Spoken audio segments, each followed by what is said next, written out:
యోగా మనం మైండ్తో సింక్రనైజ్ చేసి ఫిజికల్ యాక్టివిటీ చేస్తాం కాబట్టి it decreases hour mental stress. So mental stress is one of the factors that will increase the blood pressure. So yoga రెగ్యులర్గా చేయటం వల్ల మనకి బ్లడ్ ప్రెషర్ లెవెల్స్ అనేవి 10 to 20 mmHg తగ్గుతాయని అధ్యయనాల్లో ఉంది. అలాగే కొన్ని యోగా ఎక్సర్సైజెస్ చేసేటప్పుడు పారాసింపాథెటిక్ సిస్టమ్ అనేది బాగా యాక్టివేట్ అవుతుంది, సింపాథెటిక్ సిస్టమ్ అనేది సప్రెస్ చేయబడుతుంది.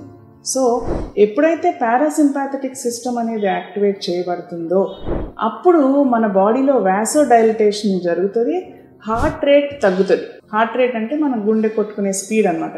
సో హార్ట్ రేట్ తగ్గుతుంది. హార్ట్ రేట్ తగ్గటము, రక్తనాళాలు డైలేట్ అవ్వటము అంటే వ్యాకోచించడము ఇవి జరిగినప్పుడు ఆటోమేటిక్గా బీపీ అనేది తగ్గిపోతుంది. And one of the biggest factors for heart attacks is sudden mental stress. So yoga చేసే వాళ్ళల్లో ఇటువంటి మెంటల్ స్ట్రెస్, సైకలాజికల్ స్ట్రెస్ కూడా తగ్గుతాయి కాబట్టి వాళ్ళల్లో heart strokes, massive heart attacks వచ్చే టెండెన్సీ కూడా తక్కువ ఉంటుంది. Second thing is about the cholesterol levels.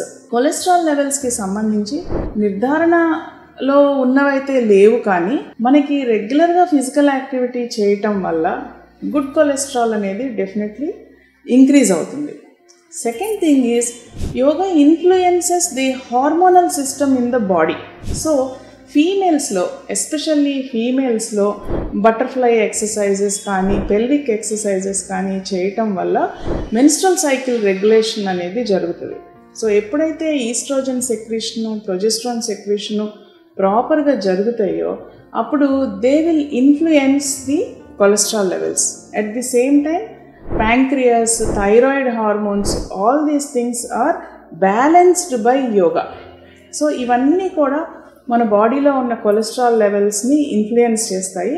అలా చేసినప్పుడు మనకి దాని యొక్క బెనిఫిట్స్ హార్ట్ డిసీజెస్ ఉన్న వాళ్ళల్లో పాజిటివ్గా రిఫ్లెక్ట్ అవుతాయి.